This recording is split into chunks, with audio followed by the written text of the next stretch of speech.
Good afternoon, everybody. Thank you for joining today's webinar. My name is Irene Moncada, an Events Commissioner here at Unicom Seminars. We are pleased to be hosting a webinar titled The Social Engineering Problem and Why Security Awareness Training Alone Will Not Save You. The webinar is presented by Andy Humphries, Information Security Consultant, Synovum Ltd.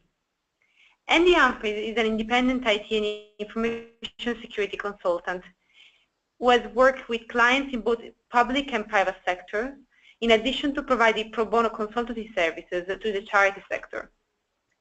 At this point, I would like to hand over to Andy. There will be opportunities for your questions and answers at the end of the presentation. We hope you enjoy the webinar and we welcome your feedback. Over to you, Andy. Thank you very much, and hello everybody, and thanks for joining the webinar today. I'd like to first start off by thanking Unicom and today's sponsors for providing me with the opportunity to talk to you today about social engineering and why having security awareness training alone will not save you from data breaches and data loss.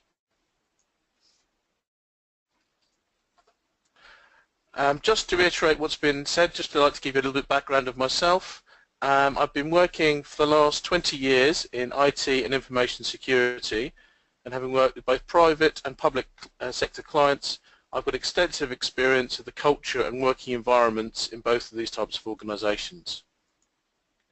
I've recently become a member of the ACES Technical Committee, who are currently looking at developing an international standard, which is expected to be advisory only at this stage, for security awareness, which is a very interesting project. Being based in London, I have links to the city and was elected as a freeman of the IT Livery Company back in 2014, and am a member of the security panel, which amongst other initiatives is striving to improve security awareness amongst organisations based in the city. From a formal InfoSec certification perspective, I passed my CISSP exam in February this year, and I'm due to complete my master's degree in information security later this year. As you can see there, my thesis reflects my specific area of interest within information security, and hence the subject matter of my presentation today. Finally, I'll be taking my CISM exam this current September and hoping for success there too. In terms of the outline for this webinar, I'd firstly like to discuss the problem of social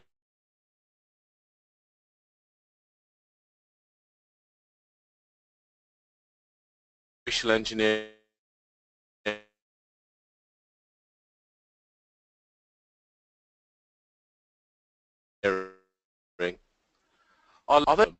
This being security awareness training.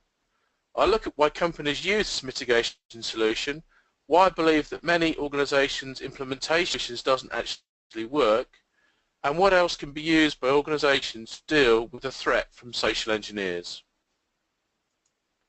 I'll then provide some final thoughts and takeaways before moving on to some Q&A. To now, hosting yourselves and your exposure to social awareness. So if we could have the first question up, please. Okay, so hopefully everyone can see that one. The question is, have you or anyone you know ever been a victim of social engineering attack? So if you could please vote or tick the box as to which one is relevant for yourself, and we'll give you about a minute or so for that one.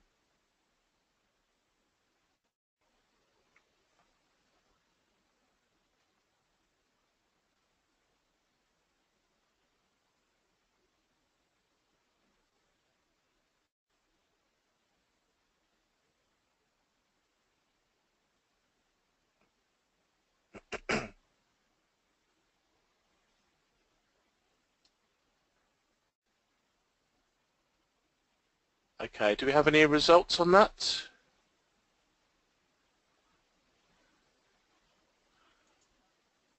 Okay, so it looks like most people have had a work colleague who has been affected. Some have had attacks themselves, although just under a third of you have not had any exposure to social engineering, which I guess is a good thing, other than that, or you just didn't know it. Okay, if we could have the follow-up question then, please.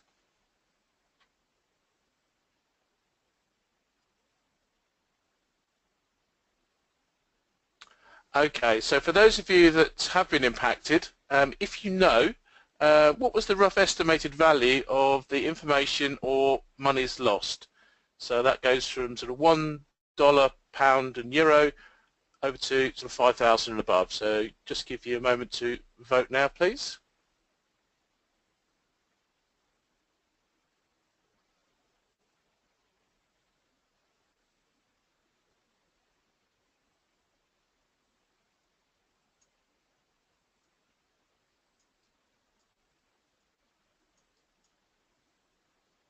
Okay, if we can see the results from that.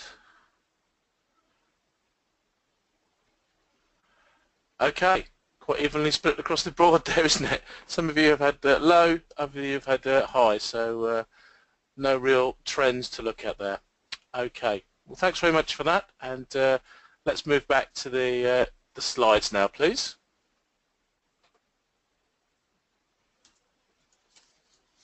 Okay, so let's look at the people problem. No one is perfect, however conscientious, capable or knowledgeable they might be. Most people have made mistakes of some measure, whether they be small or large. Often these mistakes are caused by accident, which is due to perhaps lack of attention or concentration, although some people make mistakes intentionally for malicious purposes. Many mistakes are due to the following, as we can see here. People are uninformed and unaware of the risks and threats to them and their organisation. They're unmotivated to help and make the organisation safer from threats. And they are generally just uninterested in security and believe that their own day job is more important. Additionally, people are open to manipulation by others, which I'll now move on to discuss. Before we do that, let's just look at some statistics that are taken from a report recently that was relating to user behaviours. This survey was carried out by CompTIA. As can be seen, many of the respondents in the survey seem to see little differentiation between work and personal activities, given that almost 2/3 use a work-issued device for personal tasks, such as email and even social media updates. What is quite worrying from these statistics is that 94% connected their work device to a public Wi-Fi network. Now, whether they're using a VPN to secure this connection is not known from this survey. In terms of passwords, only 1/3 have at least 10 unique logins, which means that the majority of those surveyed use the same password on multiple sites. As with training, under 45% of the 1,000 respondents received no training at all when it comes to cybersecurity. When it comes to password changes, most seem to change work on a quarterly basis. No doubt the majority of these changes are network or system prompted ones. As for personal passwords, the changes for these seem to be far more sporadic and ad hoc. Looking at a specific social engineering vector, that of the under a fifth on the US. Given that this is allegedly how the Stuxnet virus infected the Iranian power plant facility, this is quite worrying, considering we are several years on from that attack and many do not seem to have learned that particular lesson. So, what is social engineering? Social engineering can be defined as any act that influences a person to take an action that may or may not be in their best interests. The term was first used in an 1894 essay written by the Dutch industrialist Jacob Cornelis van Marken and has been used in political science discussions, although its modern use has been most associated with information security attacks relating to humans.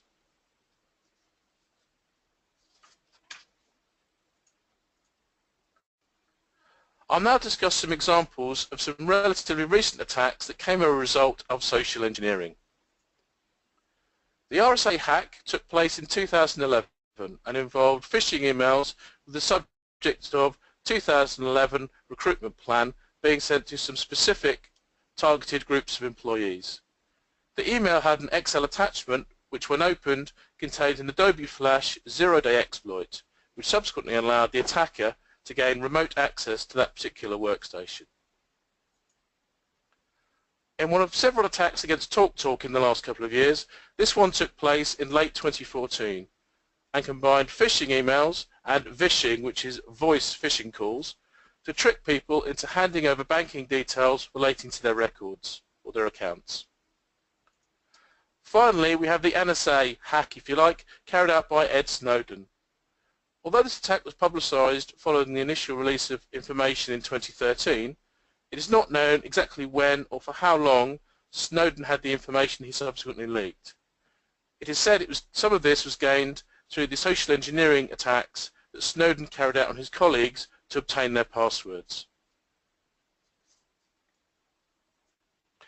This slide shows some famous, or more correctly infamous, social engineers of our time. The first example here is Odysseus and his Trojan horse, said to be used at the siege of Troy. Even today, the Trojan horse is one of the most dangerous forms of malware out there, given its friendly appearance to the user, which disguises the very malicious intent below the surface. The second picture is that of Victor Lustig, known as the man who sold the Eiffel Tower for scrap in 1925. Interestingly enough, it is said that he actually got away with it, with the buyer being too humiliated to tell the authorities. Victor went on to con someone known as Al Capone, the famous gangster.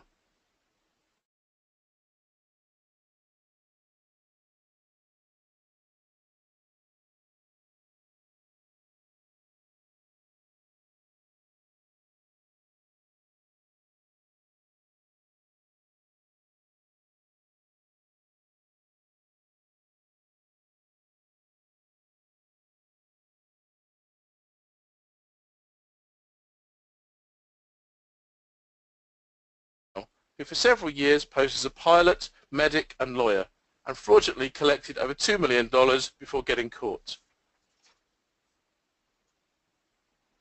So let's move on to look at some of the main motivations for carrying out social engineering attacks.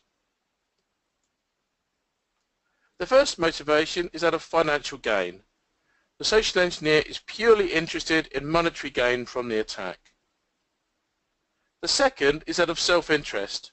Here, the attacker will look to gain access to information for the purpose of modifying it for the benefit of either themselves or another person, who could be a family member or a friend. The third is external pressure. The attacker is being coerced by another person or perhaps an organisation, potentially through blackmail, with the other party having their own motivations for the attack. The final motivation shown here is that of revenge. Here, the social engineer's actions are motivated by a desire for revenge against an individual or an organisation, which could be a current or former employer. Let's move on and look at the three main areas that a social engineer will look to exploit. These are information, psychology and technology. In the following slides, I'll discuss each of these in more detail.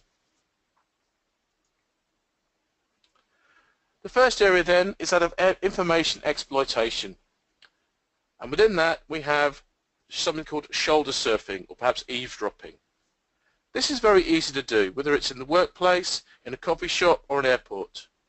Someone shoulder surfing or eavesdropping can see or hear what the victim is doing, whether they're typing passwords, they can see what they're working on, or perhaps listen to what they're talking about on the phone or to a colleague next to them. Although this tactic can be quite risky if a social engineer is not careful. The second is that of data forensics. Very often, organisations dispose of old and out-of-date equipment without ensuring that any data stored on them has been removed correctly. Even if hard drives have been formatted, the data is still there on the drive, known as data remnants. So hard drives need to be securely wiped and or physically destroyed to ensure that data will not get into the wrong hands. The third way a social engineer can exploit information is through surveys or questions. This is a very easy way to discover more about someone and potentially what systems or applications that they're using, as these types of questions can easily be disguised in a so-called industry survey. This tactic is often used to gain access to a valuable industry report that people will be interested in reading. And if nothing else, the social engineer can use this to harvest just basic contact details for the people who are signing up. The fourth method shown here is that of dumpster diving. This is when someone literally goes through dumpsters searching for anything that might be of value. Examples of this could be financial or marketing reports, or any other information that could help in the social engineer's research of the organisation.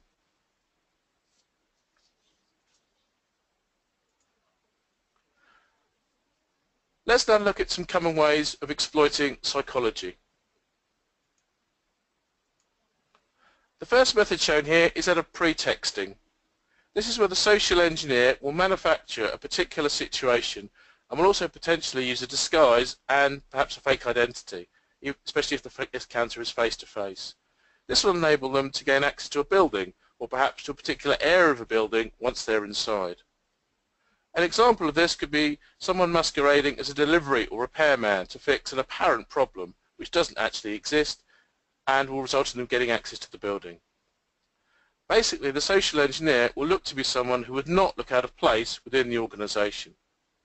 Clearly, this method of exploitation needs a lot of preparation and self-confidence on the part of the social engineer. The next method is by pretending to be the angry or important user. This person will attempt to bully the other person, who may well be IT support or the help desk, into giving them what they want, and will often try to overload the other party with information so that they do their bidding without questioning their apparent and clearly non-existent authority.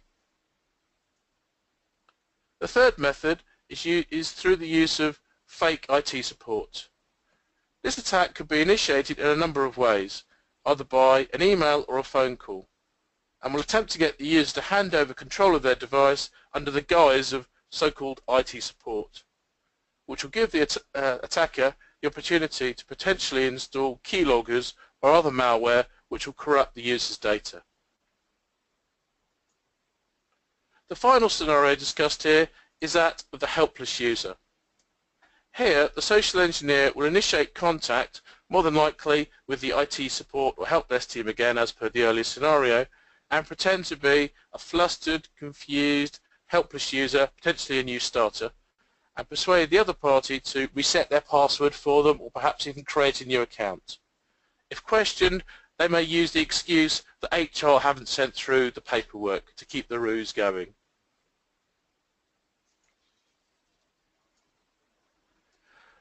Let's look at psychology in a little more detail then.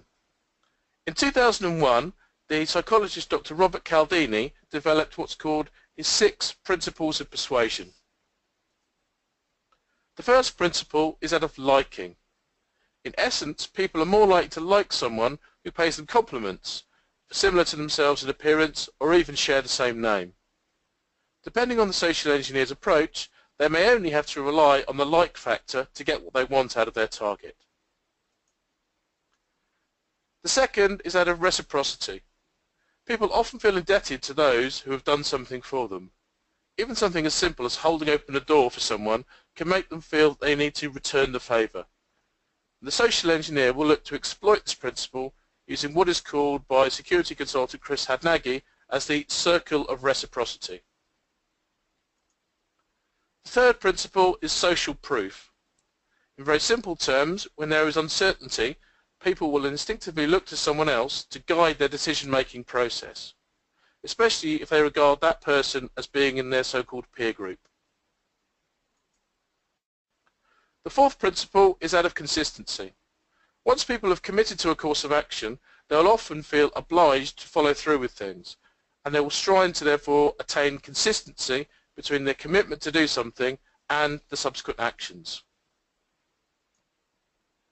The fifth principle is authority. Given that many people often instinctively defer to someone in authority or with expert knowledge, if the social engineer can persuade their victim that they are indeed this authority figure, either in terms of formal status or knowledge, they will be able to persuade them to carry out a particular course of actions. The last principle is that of scarcity. Here, the social engineer will look to exploit the apparent value of something that is scarce, such as a limited edition item or something that is end of the line, and take advantage of people's propensity to desire something which has more apparent value the rarer it is.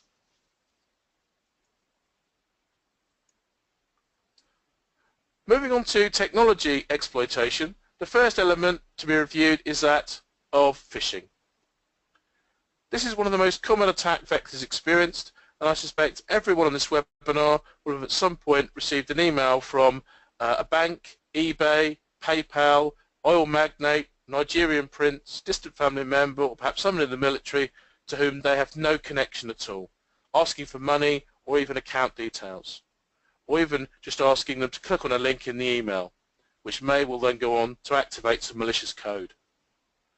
Fortunately, many of these emails are easy to spot, given the poor grammar or spelling or lack of context for the email.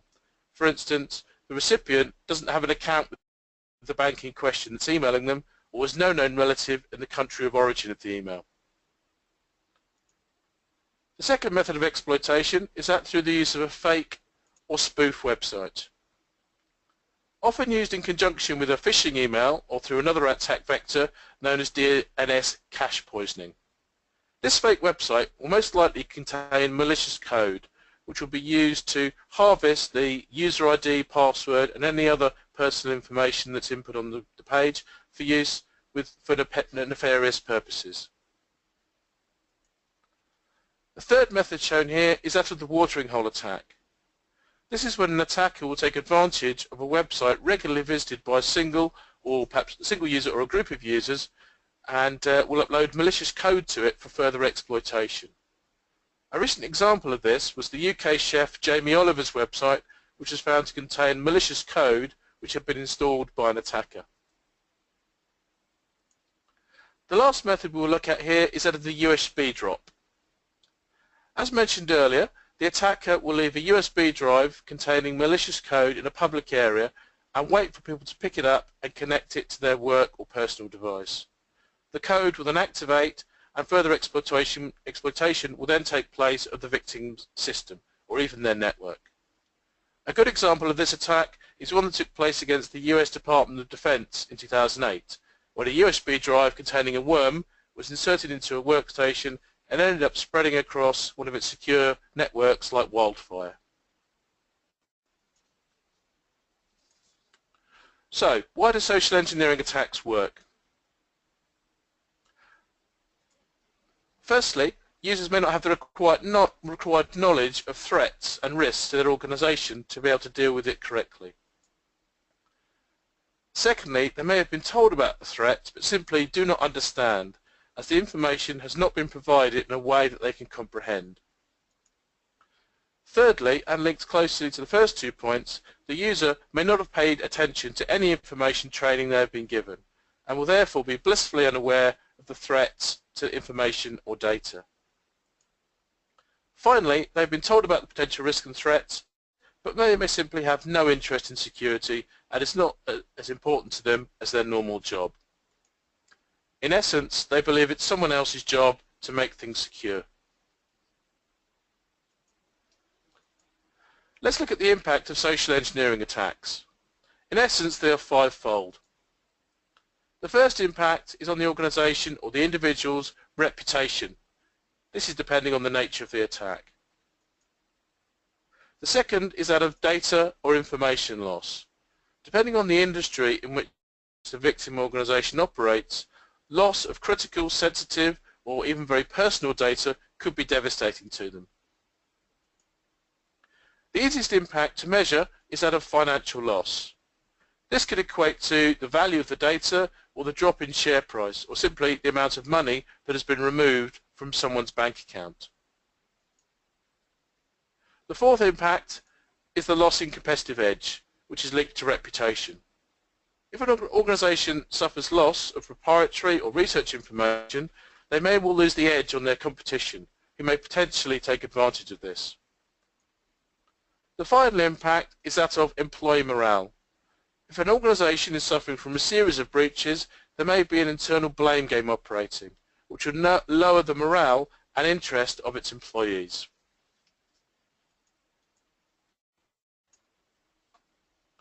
As for the solution to the social engineering problem, In addition to the implementation of technical, physical and administrative controls, many organisations look to implement a program of awareness training for their employees. The benefits of these types of programs is seen as fourfold. Firstly, they help employees to recognise and respond to both real and potential security concerns within their organisation. Second, it makes employees aware of the value of the organisation's data on their devices and the fact that both the data and the device are vulnerable. Thirdly, it can help to build a culture of competence within the organisation. And lastly, it provides evidence of compliance to both senior management and auditors, particularly where compliance or certification to external standards are concerned. In terms of methods of training, the 2016 CompTIA survey identified the following as primary methods of providing training. As can be seen, most respondents said that the primary method of training delivery was via online modules or computer-based training, or in live workshops. Given the statistics provided, other methods of delivery other than paper-based and one-to-one training were not documented in the survey. So, why do I believe that, in addition to the technical, physical and administrative control implementation, that awareness training doesn't solve the social engineering problem? Firstly, many training courses are scheduled as an annual event for employees. Given that this results in 1 to 2 hours of training, if that, this is clearly not effective in reinforcing the required security messages, as after the training, people will simply go back to their busy day job. Secondly, in my own experience, and from talking to many people, security awareness training seems to form part of a package for new starters, but is not repeated for employees, ever, even for people who have been with the organisation for several years. This shows that the organisation is not really taking security seriously. Thirdly, despite being regarded as a mandatory course, in practice this is not often the case, especially for temporary or contract workers. An organisation, for them not to receive any security training is a very large risk. Fourthly, some training programs are delivered as standalone modules with no link to other areas such as information governance and with no follow-up activities or actions included.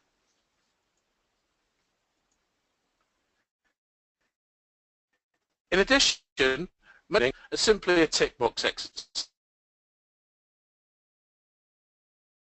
through subsequent assessment as quickly as possible so they can finish and get back to their normal day job. Connected to the first point on this slide, many people believe that they are just too busy to think about security, especially given that many organisations value productivity over security. In many cases, security is seen as a business disabler as opposed to a business enabler. As mentioned several slides back, attendance at training courses is in some cases used to show compliance to senior management or external auditors. While this shows compliance in terms of attendance, it does not register understanding or effectiveness. A classic example of the failure in security awareness training is shown here. In 2004, an experiment was carried out at the prestigious West Point Military Academy in the US. Despite receiving 4 hours of security awareness training, which is more than most employees, over 80% of the cadets clicked on an embedded link sent to them in a phishing email which was sent to them by a superior officer, providing an excellent example of Cialdini's fifth principle, which is authority, given that the cadets obeyed the apparent order without question in most cases. When a similar experiment was carried out around 8 years later, just under half of respondents clicked on the link, which would appear to show some improvement in awareness of this threat, although this statistic needs to take into account the regular turnover of military cadets.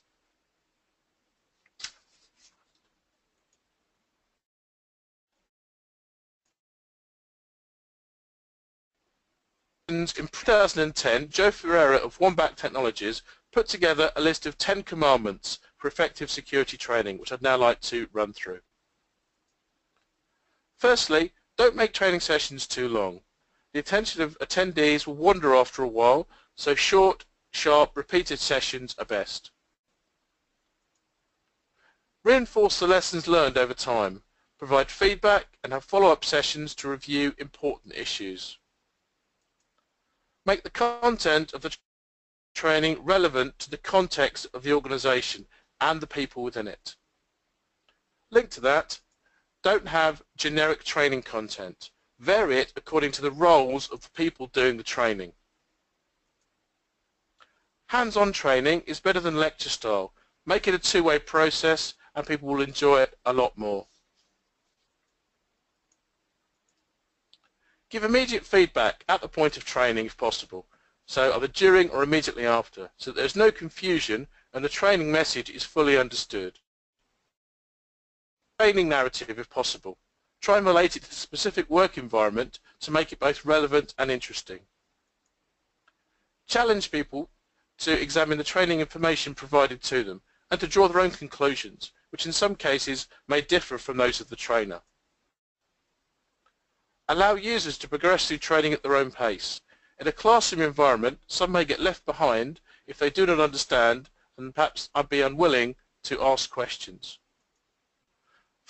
Finally, provide information that will encourage users to apply particular techniques or procedures to solve a problem. This will help increase their understanding.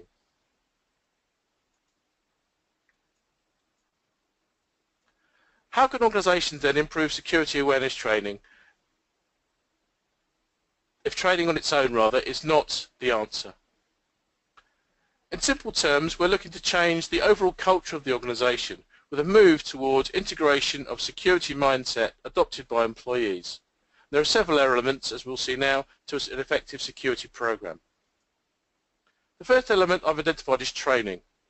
This is one of the most important elements as it allows for the most contact time with learners.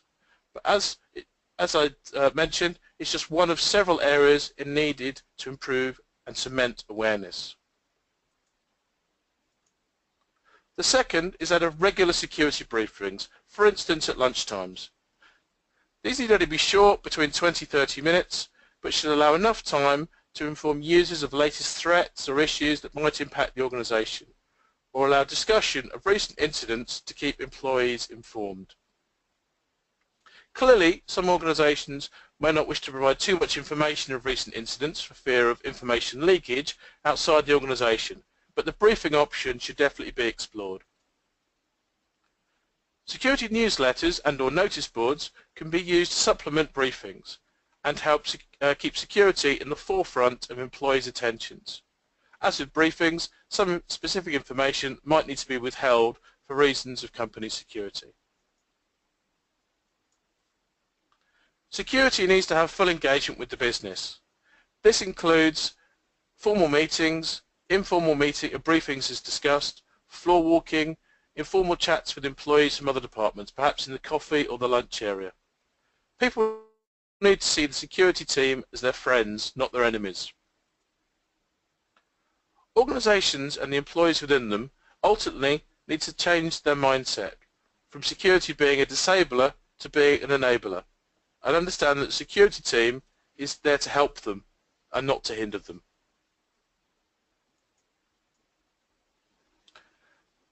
I'd now like to take an opportunity to sum things up and provide a few takeaways and final thoughts.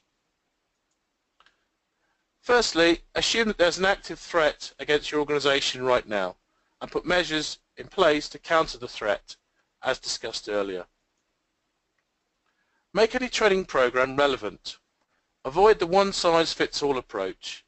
Tailor the syllabus to avoid a generic one which has elements which are perhaps not relevant to some or most learners. Ensure full and regular engagement between security and the business, and look to change the culture and mindset of the organisation where security is concerned. This is clearly no easy task.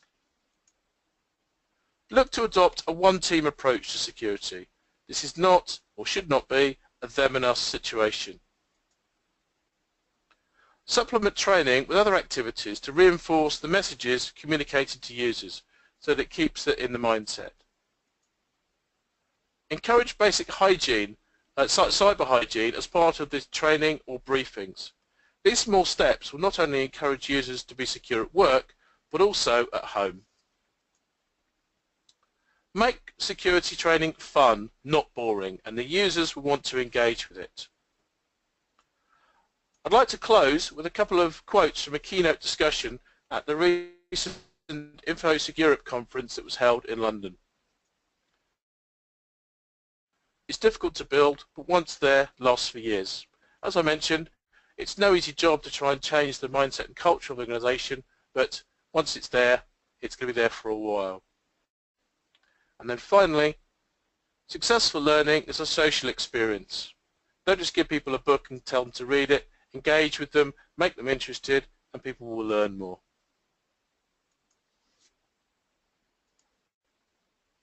In closing, I'd like to thank you for listening today, and I'd like to thank the organisers and the sponsors for providing me with this speaking opportunity.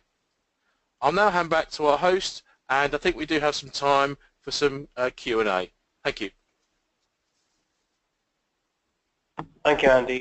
Yeah, as Andy said, we have a few minutes for question and answers. So if anybody has any questions, please submit them.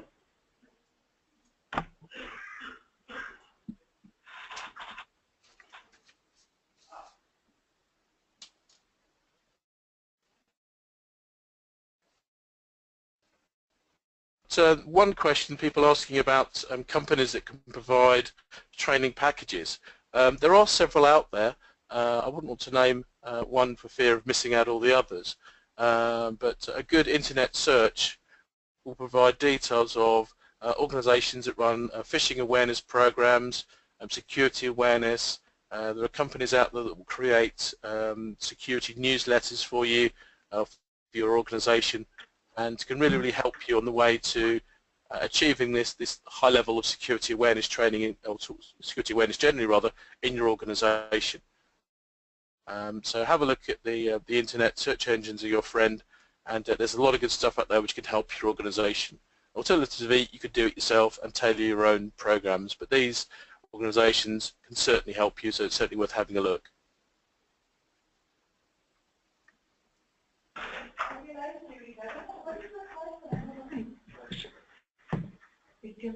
Question. Okay, another question has come up about some websites that might be useful for awareness. Two I know of, certainly in the UK. There's one called Cyber Streetwise, and which has got a lot of useful information on increasing security awareness and being aware of the social engineering attacks and how to defend against them. And you've also got another website called Get Safe Online, which is a very similar one in terms of providing awareness information for the organisation. In terms of formal organisational websites, you've obviously got the likes of CERT, and in the UK, CERT UK, that provide information about alerts and all very good information about what's happening and what are the latest threats. Another organisation I know of, certainly in the US, is NIST, which provided a lot of information, a lot of good standards, and a lot of good documents in terms of putting together security awareness programs and keeping your employees aware and interested in security. Okay, do we have any other questions out there? Can't see anything at the moment. Perhaps everyone's been stunned into silence.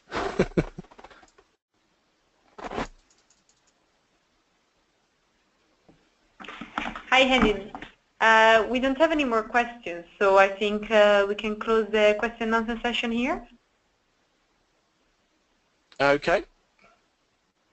So, well, first of all, we would like to thank Andy for his brilliant presentation, and thank you everybody for joining today. We will make the recording available afterwards, and we'll send you the link.